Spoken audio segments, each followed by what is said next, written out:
My name is Nina Simon. I'm the Executive Director of the Santa Cruz Museum of Art and History, and I also run a blog called Museum 2.0, and in 2010 I released a book called The Participatory Museum.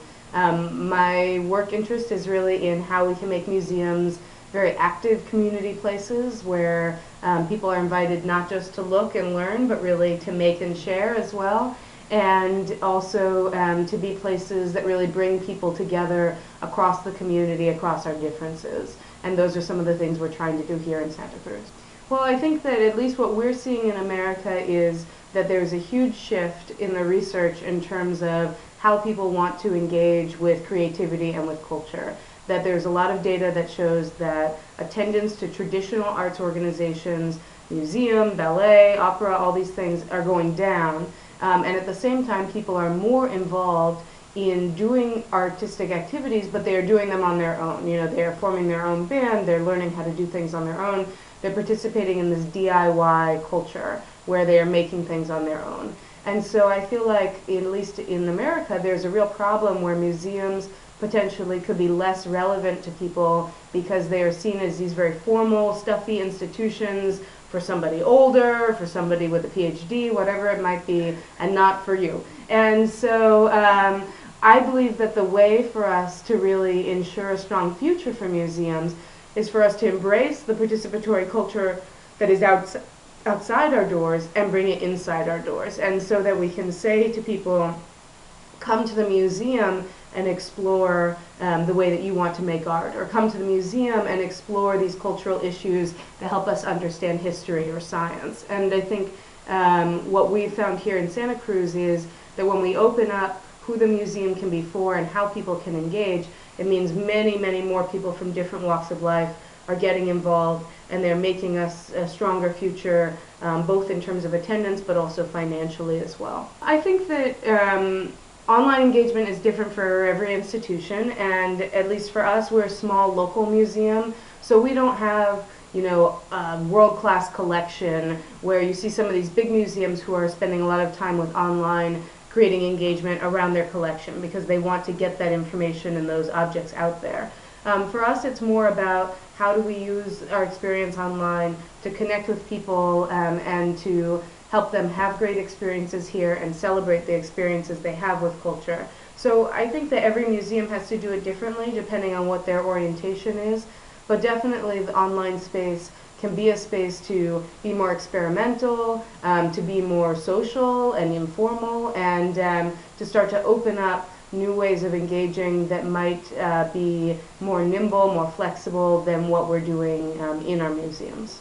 First of all, I think it's important to think about, to start from a question, not how could people participate or what would they like to do, but really start from this question, how could visitors make this museum better? You know, what does that person who walks in the door have to offer that could make this whole place better? And when you start from that question, when you start to see people, participants and the public as people who can help you solve your own problems, then you're looking at them in a very different way. You're looking at them as a partner, not as somebody who you need to serve or do something for. And so for us, we constantly start from this question and thinking about, okay, you know, if we want to celebrate a certain art form, who are the people in our community who can help us do that? Or if we want to have people's voices and stories as part of an exhibit, how do we create a structure to get those stories in a way that is useful for them? So what I found is that there are so many different ways to invite people to participate, but you have to start from this perspective that what they have to offer is meaningful, that you respect what they have to offer, that it's worthwhile for you, that there's a two-way agreement that this is a useful thing to do. I think in so many museums, maybe we feel forced into participation and we do things that visitors understand are just sort of a fake activity and are not really about creating a relationship. So we're always trying to think about how do we create a participatory structure that improves what we're doing overall, that creates a relationship that's genuine, and I think that that can take you in lots of different directions. One of the things that's interesting about co-creating with visitors or community members is that there are really two ways to look at it. One is about behind the scenes process. So maybe you are partnering with a group or some individuals, maybe teenagers, to develop an exhibit together over a long time. But when that exhibit opens, it's a very traditional exhibit. So you have this very collaborative process to create a traditional outcome. Then there's a different side of it, which is about how do you create an outcome, an exhibit that engages in co-creation with visitors while it's up and live. I think both kinds are very valid forms of co-creation, but they're different. So for me, many of the most powerful experiences I've had have been on the process side. When you work with somebody who is an amateur or who is marginalized, maybe like when I worked with homeless people to design an exhibit, and they feel incredibly empowered by it. However, I would say in terms of overall impact, the things that are most powerful are opportunities where we create something for visitors to contribute, all kinds of visitors, and do it very quickly while they're here. One of my favorite examples here at the museum in Santa Cruz was a memory jar installation we did last year. We had an exhibition called Santa Cruz Collects. It was all about why people collect things, and we decided as part of that to have this room where people could bottle up a memory. So we were collecting memories from throughout the community. So we had floor to ceiling, hundreds of these jars, and then we had materials and some labels, and so you could take down an empty jar, bottle up your memory, write your story, and put it back on the wall. And we had hundreds and hundreds of people participate, telling some very silly stories, some very sweet, some very sad, and the range was just really incredible. And I think to me that was a great example of a project where it was very meaningful for the visitors who participated. They could take it in lots of different directions. The result was beautiful. It was something they could be proud to be part of.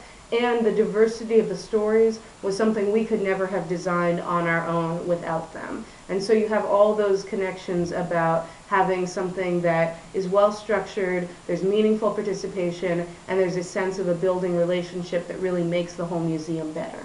Yeah, and that was an incredible memory jar. But there also are memory jars with people talking about their dad teaching them how to play golf. Or I always remember, I love one where this woman, she had made this thing inside that was like a frilly dress, and she wrote a story about how when she would go to church when she was a little kid, she would pretend that her parents were not her parents, and she would try and get lost and hope she could get taken home by somebody else's parents. So, I mean, so many different kinds of memories that people shared, and very powerful, and yeah, very powerful for me. First, I would say, as you've probably seen, our museum is not very high tech. You know, we say that technology can be whatever tool lets you do something. It could be a comment card that you just write on. It could be something very technological. So I think the first step is saying, if the key is about participation and engagement, we need to find the right tools for that job, and they could be very different levels of what those tools are.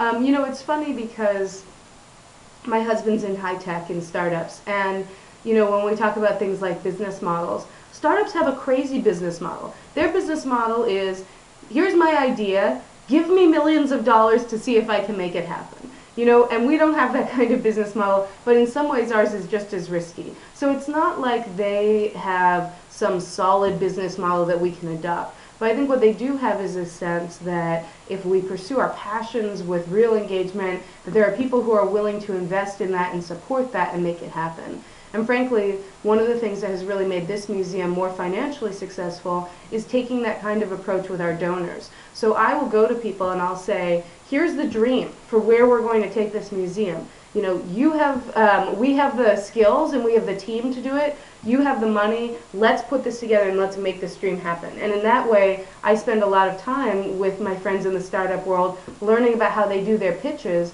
and trying not to be a place here where we apologize or for what we're doing or like, oh, you know, I don't know, it'd be so great if you could give us some money so we could do this. No, you know, you've got to take this startup approach of saying, we're entrepreneurial about culture, we're entrepreneurial about education, let's make this happen together. So that's one part of it, and that's about attracting those donors who come from that space.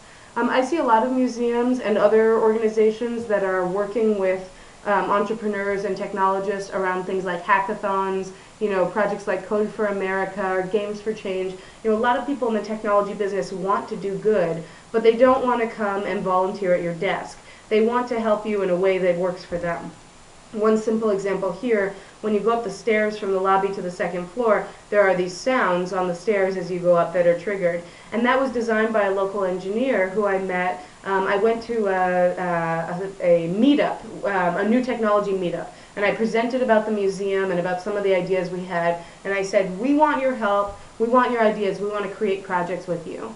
And here's this guy who he is a security systems engineer, but he also has this interest in hardware. And so for him, this was a great opportunity to come to the museum and for me to say, here's a project I'm dreaming of. And for him to say, this is a project I want to make. And we were able to work together to do that without us having to spend any money, which was great.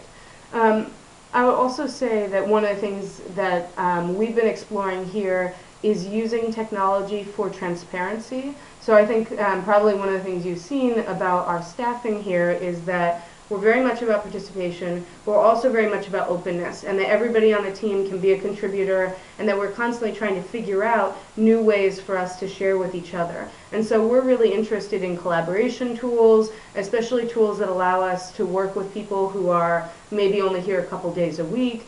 So we often are looking at technology tools not so much from how we engage with the public, but how we engage internally to be able to make the work that we do.